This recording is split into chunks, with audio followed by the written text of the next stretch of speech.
என்னை நன்றாக இறைவன் படைத்தனன், தன்னை நன்றாய் தமிழ் செய்யுமாறே. வணிகர்களுடைய வாழ்க்கையில பொறுமையின் முக்கியத்துவம் அப்படிங்கிற ஒரு முக்கியமான விஷயம் வந்து எனக்கு ஒரு தலைப்பா குடுத்துருக்காங்க. அந்த ஒரு விஷயத்த பேசும்போது எனக்கு ஒரு யோசனை வருது. நம்ம எந்தெந்த இடத்துலலாம் பொறுமையா இருக்கோம்? பொறுமையா இருக்கும்னு ஏன் எடுத்துட்டேன் அப்படின்னா வந்து, இந்த அப்படிங்கிறது ஒரு கேள்வியா மாத்திட்டு அப்புறம் விடை சொல்லலாம் அப்படின்னு. எந்தெந்த இடத்துல பொறுமையா இருக்கோம் அப்படின்னா வந்து, நம்மளுடைய தொடங்குற விஷயம் வீடு. வீட்ல ஸ்டார்ட் பண்ணி, நம்மளுடைய தொழில் சார்ந்த எல்லா விஷயங்களும் அந்த பொறுமை அப்படிங்கிறது கடைபிடிக்கிறோமா? நம்மளுடைய வாழ்க்கையிலே இயல்பா இதுங்க. இப்ப நான் என்னுடைய வாழ்க்கையிலே அத நெறைய விஷயங்கள பார்ப்பேன். நமக்கு ஒண்ணு கிடைக்கணும்னு நெனச்சா, அந்த நேரத்துல, அந்த நிமிஷத்துல கிடைக்கணும் அப்படிலாம் ஆசைப்படுறோம். ஆனா சில நேரத்துல அந்த ஆசைகள் வந்து கிடைக்காம போகுதே. கிடைக்கிறது ஆ, கிடைக்காம இருக்காது. ஆ, கிடைக்காம இருக்கிறது ஆ. கிடைக்காது. அப்ப நமக்கு ஒரு விஷயம் உணர்த்துதே, அதுதான் பொறுமை அப்படின்னு சொல்ற விஷயம்.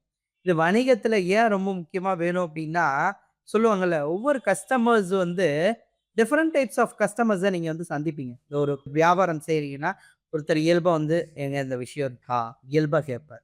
பொறுமையா கேட்பார். ஒருத்தர், "இருக்கா? அந்த விஷயம் இருக்கா?" அப்படிங்கிற ஒரு சில பேர் வந்து எதுவுமே சொல்லாமயே கேட்பாங்க. எதுவுமே என்ன வாங்க வந்தாங்கன்னே தெரியாது. ஆனா கேட்பாங்க. அப்ப இதெல்லாம் ஒரு சகிப்புத்தன்மையா இருக்கணுமா சார் அப்படின்னு கேட்டா, அது வணிகத்துல ஒரு முக்கியமான விஷயமா இருக்கு.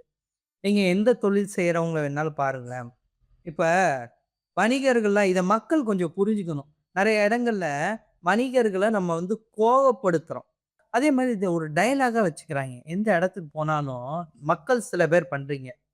"சார், நான் எவ்வளோ காசு குடுத்துருக்கேன் தெரியுமா? எவ்வளோ இது பண்ணியிருக்கேன் தெரியுமா?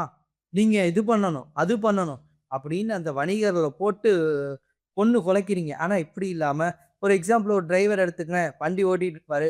"சீக்கிரமா போங்க, போங்க, போங்க, போங்கன்னு" அவரையும் அனுப்பிச்சு நம்மளும் போயிறது. ஒரேடியா போயிறது.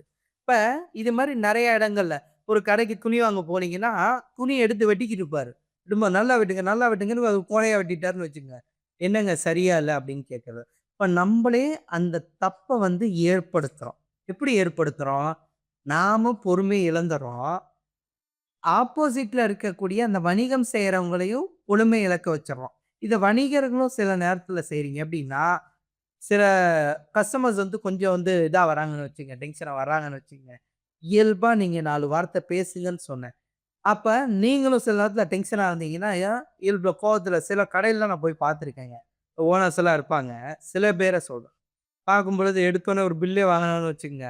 "சார் வாங்க, நீங்களா எப்படி இருக்கீங்க?" அப்பலாம் கேட்கிறவங்களும் இருக்காங்க. சரி தெரியாதவங்க கூட, "ஓகேங்க. சரிங்க." அப்படி வாங்கலாம். சில பேர் பில்ல வச்சுப்பாங்க. "வாங்க, நீங்களா? ஓகே." அப்படிம்பாங்க. இல்ல தெரியாதவங்கன்னா, "ம்ஹ்ம். இந்தாங்க." அதுவும் சில பேர் அந்த பில்ல வச்சே வணிகர்கள் வந்து நெறைய ஒரு சில பேர் வந்து செய்வாங்கல்ல. நம்ம அந்த பில்லு ஒருத்தன் ரூ. 4000க்கு வாங்கியிருந்தா, "சூப்பர். சூப்பர் சார் வாங்க." அப்படிங்கிறது. ரூ. 40க்கு வாங்கியிருந்தா மதிக்காம விட்டுறது. அப்ப இது மாரி பண்ணும் பொழுது, வணிகர்களும் அந்த நேரத்துல ஒரு சில விடயங்கள்ல நீங்க வந்து பொறுமை இழந்துர்றீங்க. அத கஸ்டமர்ஸும் அடுத்த டைம் வந்து லைக் பண்ணி உங்க கடைக்கு வரமாட்டேங்கிறாங்க. அப்ப அதுக்கான ரீசன் வந்து அந்த பொறுமை இல்லாமை. இந்த பொறுமை வந்து வணிகத்துல மட்டும் தான் தேவையா? இல்ல. வீட்லயும் தேவை. நான் போன ஒரு விஷயங்களே சொல்லியிருந்தேன். வீட்ல அன்பா நடந்துக்கோங்க. பெண்கள்ட்ட அதுவும் மெயினா மனைவிகள்ட்ட அன்பா நடந்துக்கோங்க அப்படின்னு சொல்லியிருந்தேன். இதுக்கான ரீசன் என்ன அப்படின்னா, ஒரு ஒரு சின்ன ஒரு கத. பெண்களுக்கு எது பிடிக்கும் அப்படின்னு சொல்லிட்டு அரசி வந்து கேள்வி கேட்கிறா அரசர்ட்ட. அரசர் வந்து விடையே கண்டுபிடிக்க முடியல. அவரு வந்து ஒரு அறிக்கை விடுறாரு. என்ன அப்படின்னா, "இத வந்து யார் சொல்றானோ இதுக்கான விடைய, அவனுக்கு வந்து பாதி அரசாட்சிய வந்து தர்றேன்" அப்படின்னு சொல்றாங்க. சொன்னோனே வந்து அரசர் சொன்னோனே ஒருத்தனுக்கு சந்தோஷம். எப்படியாவது அதுக்கு விடை கண்டுபிடிச்சே ஆகணும் அப்படின்னு சொல்லிட்டு என்ன பண்றான், தேடுறான். விடை என்ன அப்படின்னு சொல்லிட்டு. அப்போ ஒரு காட்டுல ஒரு வயசான ஒருத்தங்கிட்ட போயி இயல்பா கேட்கிறான். இது மாரி எனக்கு ஒரு சிச்சுவேஷன். அந்த அம்மா சொல்றாங்க, "நான் அதுக்கான விடை தரட்டுமா?"